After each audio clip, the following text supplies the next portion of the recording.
Guillaume Gambrettière, je remplace Basile qui a, je pense, volontairement accepté un greffon pour éviter cette présentation de la science, littérature. Bon, il préfère la chirurgie. Je m'excuse aussi auprès de l'audience féminine. Je ne suis pas Basile. Bon, voilà. Donc, ce qu'il ne fallait pas rater en chirurgie cardiaque, je vais découvrir un petit peu le topo en même temps que vous. Évidemment, l'étude ischémia, 5179 patients, traitement invasif versus traitement médical avec une étude en groupe parallèle pour des coronaropathies stables avec une ischémie documentée modérée à sévère. Et ils étaient randomisés traitement med versus traitement invasif de routine. Les résultats, évidemment, très variables selon la définition de l'infarctus. Ça montre qu'il n'y a pas de différence en faveur de la revascularisation pour ces patients-là, avec un suivi moyen de 3,2 années. Évidemment, tout le problème de cette étude étant que 21% des patients du bras médical ont été finalement revascularisés. L'étude Excel, bon, l'étude qui fait beaucoup débat, une étude que vous connaissez, je vais pas revenir largement là-dessus. Évidemment, c'est pour la question éternelle du tronc commun, pontage versus prise en charge percutanée pour les syntax score bas ou intermédiaires.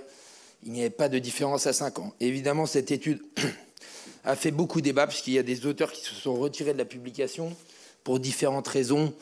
Bref, tout ça pour dire qu'il y a eu des données de survie cachées et l'étude a remis beaucoup de choses.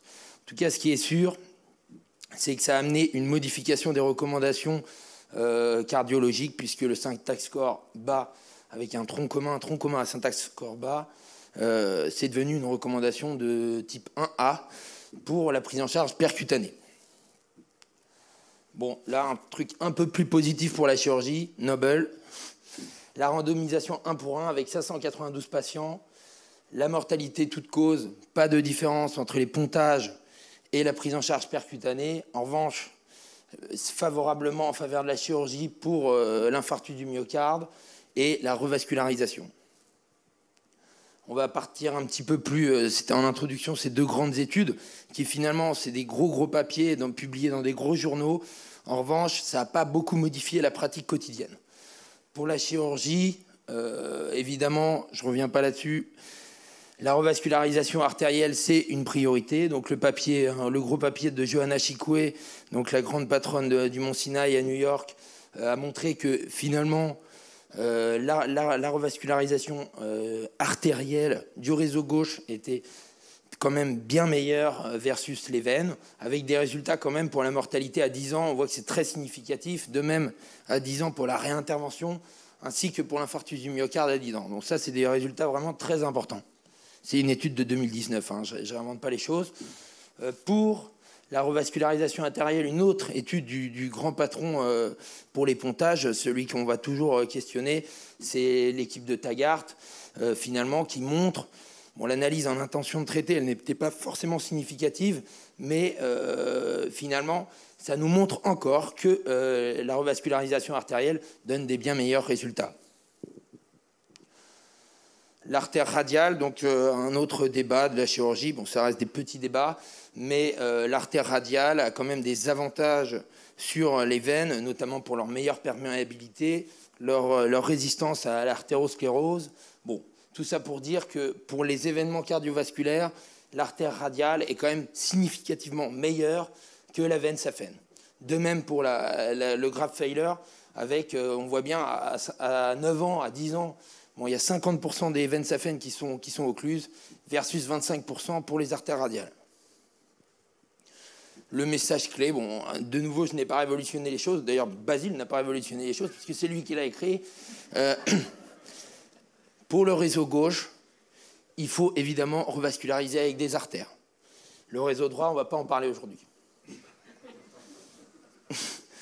Bon, la fibrillation atriale, grosse étude qui finalement a confirmé les choses qui étaient faites en pratique quotidienne, mais là, ça a vraiment assis les choses avec ce New England qui est paru.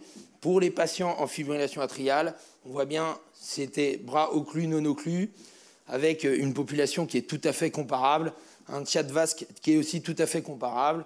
Finalement, un patient en fibrillation auriculaire pour toutes les procédures appliquées, que ce soit CABG ou remplacement de valve, il est tout à fait important de fermer cet auricule gauche. Donc c'était évidemment des pratiques quotidiennes, mais là, avec cette grosse publication, ça pose vraiment les choses. Oui, bon, tout est en faveur de l'occlusion de l'auricule gauche. Finalement, dernière chose, les anticoagulants oraux avec la fibrillation atriale. Pour nous, ce qu'il faut en chirurgie, c'est vraiment le côté safe.